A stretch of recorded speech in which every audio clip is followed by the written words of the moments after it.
धरती के दिल में, अंधेरे में, चुपचाप करोड़ों साल से छिपा एक रत्न, इतना कठोर कि इसे तोड़ना लगभग असंभव, इतना दुर्लभ कि पूरी दुनिया में सिर्फ कुछ जगहों पर मिलता है, और इतना कीमती कि इंसान सदियों से इसकी खोज में अपनी जिंदगी तक दांव पर लगा देता है।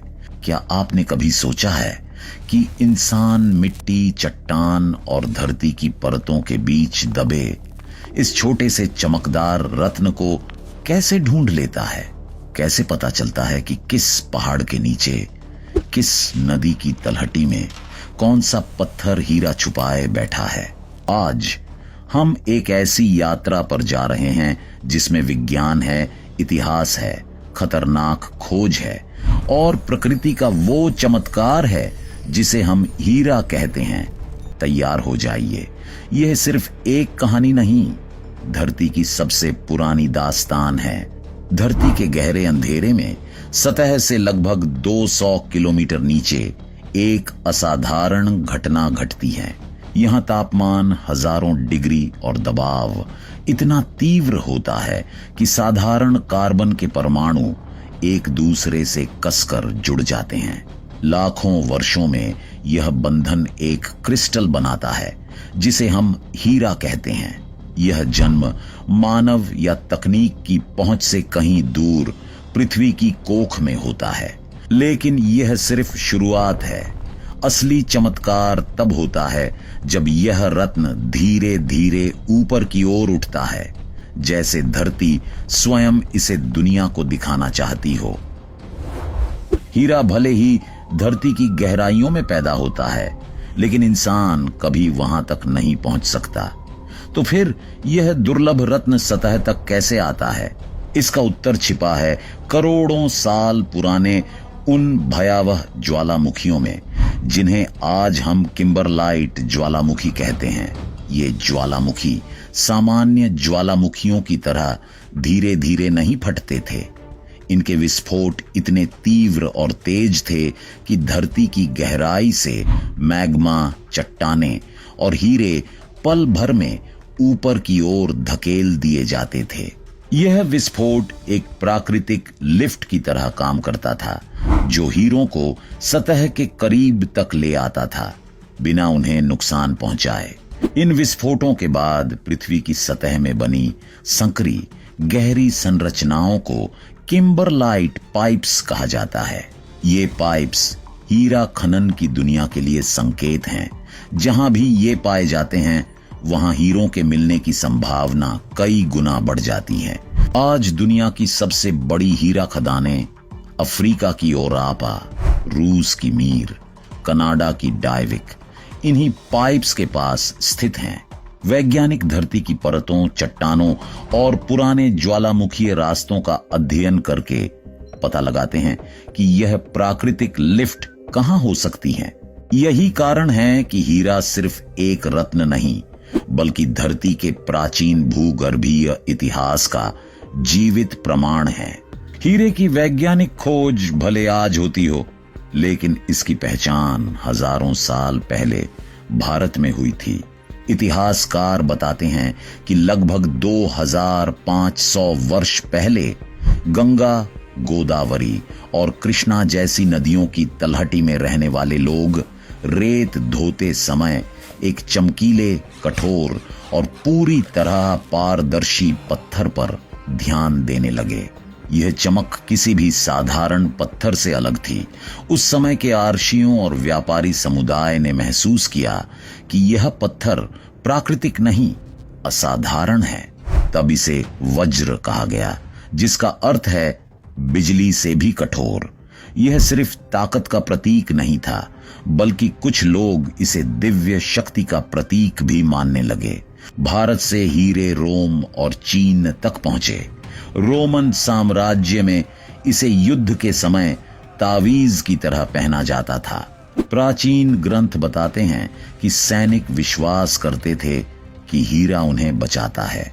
चीन में इसे बुरी आत्माओं को दूर रखने वाला पत्थर माना जाता था।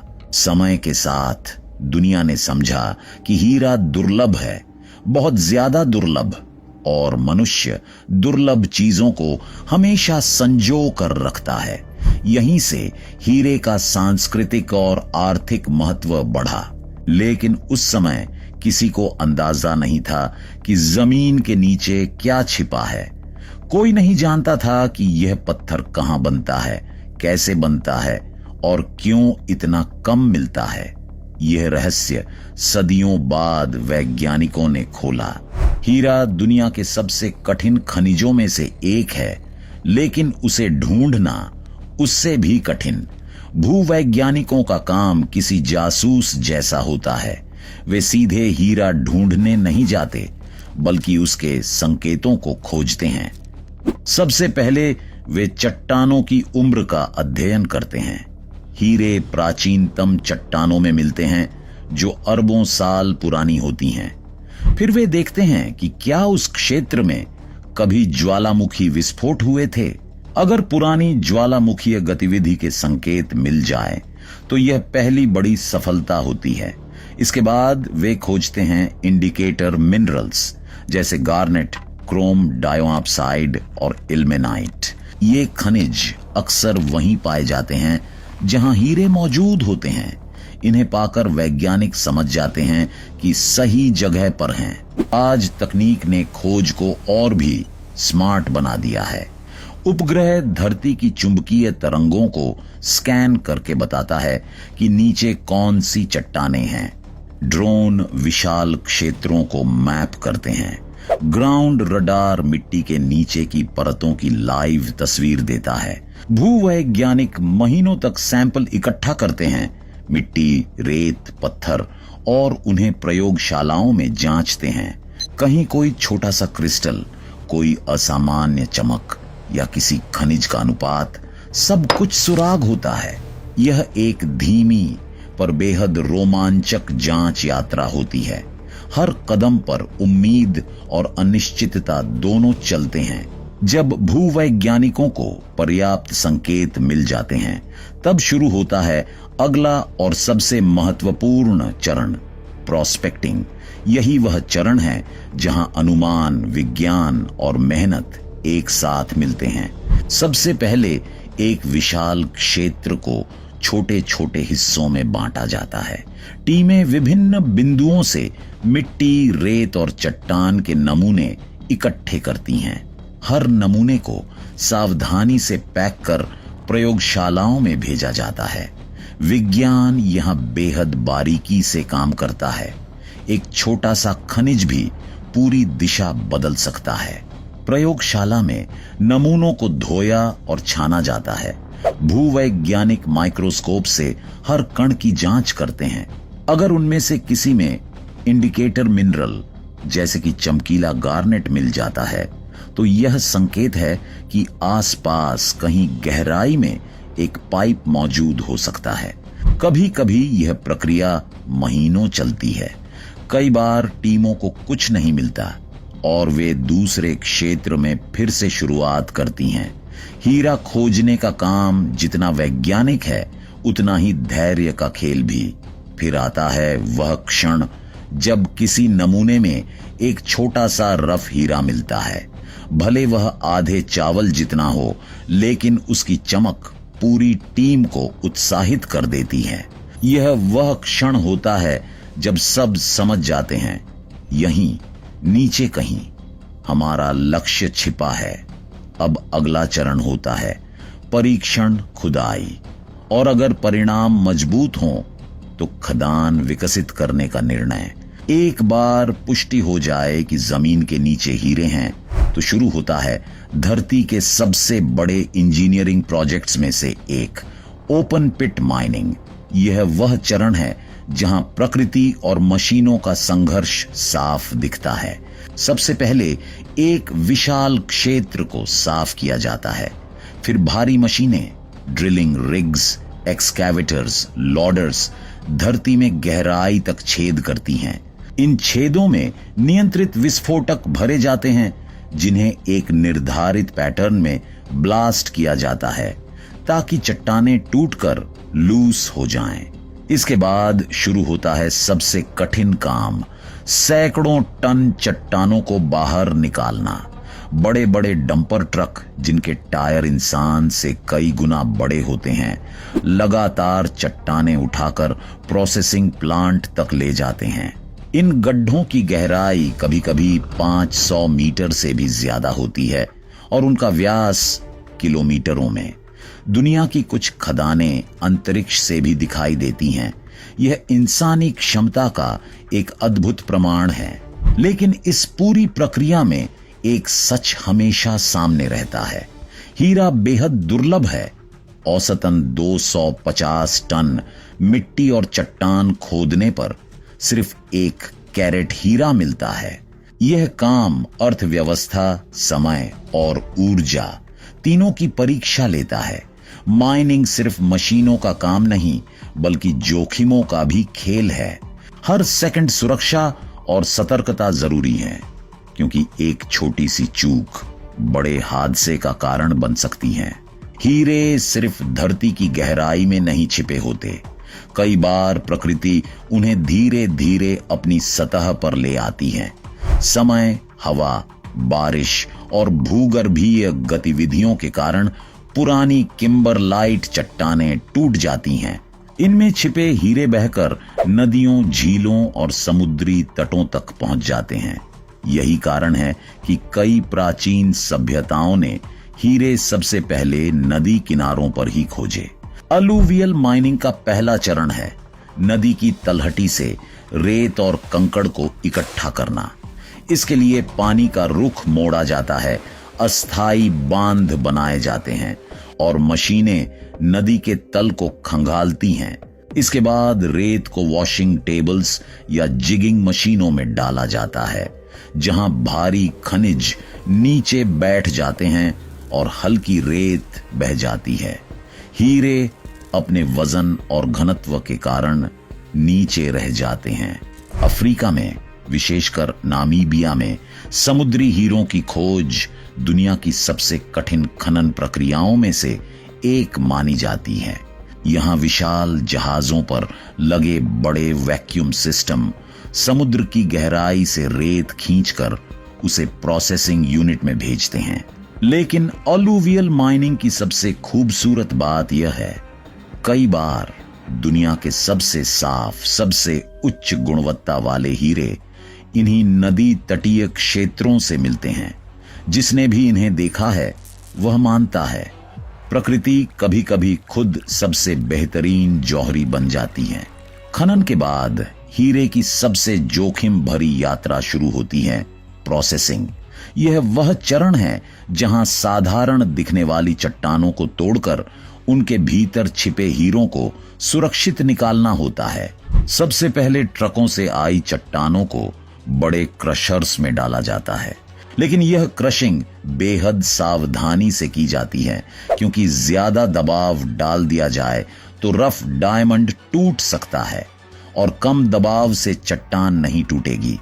इंजीनियर मशीनों को माइक्रो लेवल पर कैलिब्रेट करते हैं। क्रशिंग के बाद मलबे को पानी के साथ मिलाकर एक स्लरी तैयार की जाती है। अब आता है सबसे दिलचस्प चरण, ग्रीस टेबल टेक्नोलॉजी। चूंकि हीरा पानी को पसंद नहीं करता और ग्रीस से चिपकता है, इसलिए स्लरी को ग्रीस लेपित बेल्ट पर गिराया जाता है। मिट्टी और अन्य पत्थर बह जाते हैं, लेकिन हीरे बेल्ट से चिपक जाते हैं। आजकल आधुनिक खदानों में एक्स-रे सॉर्टिंग उपयोग किया जाता है। जब मलबा एक्स-रे से गुजरता है तो हीरा चमक उठता है। सेंसर उसे पहचान कर एक तेज हवा का झोंका मारकर अलग कर देते हैं। इस प्रक्रिया की सटीकता इतनी है कि एक भी हीरा छूटने की संभावना बेहद कम होती है।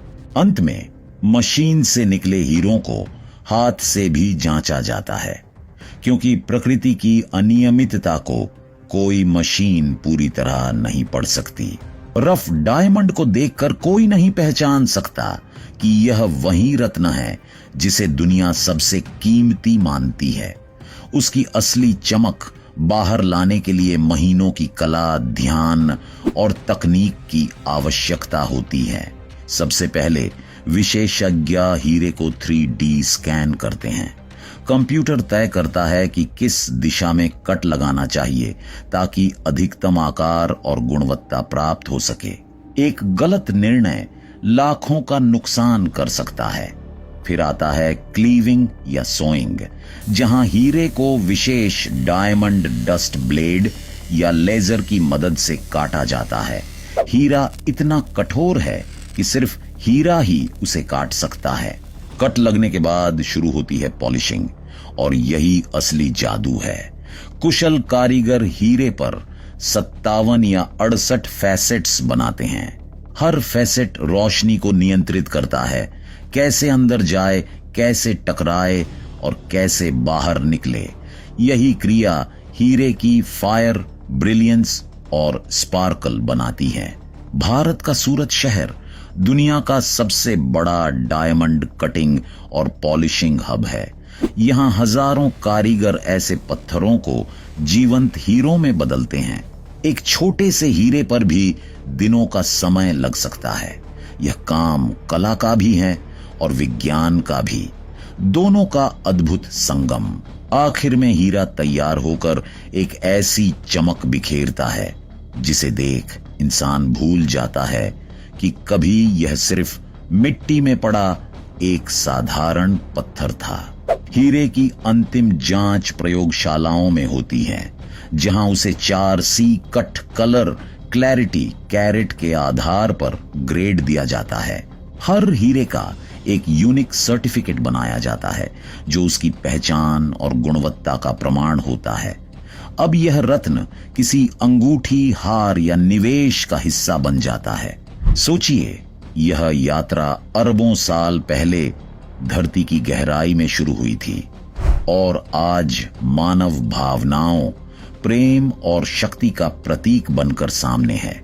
यही है हीरे का असली चमत्कार। अगर आपको यह ज्ञान, यह सफर और यह डॉक्यूमेंट्री पसंद आई हो तो कृपया इसे लाइक करें, अपने दोस्तों और परिवार के साथ शेयर करें। और हां, अगर आप हमारे चैनल पर नए हैं तो सब्सक्राइब का बटन दबाकर घंटी वाला आइकॉन जरूर दबाएं, ताकि ऐसी ही रोमांचक विज्ञान और प्रकृति की कहानियां आप तक सबसे पहले पहुंचें। मिलते हैं अगले एपिसोड में एक और अनकही कहानी के साथ। धन्यवाद।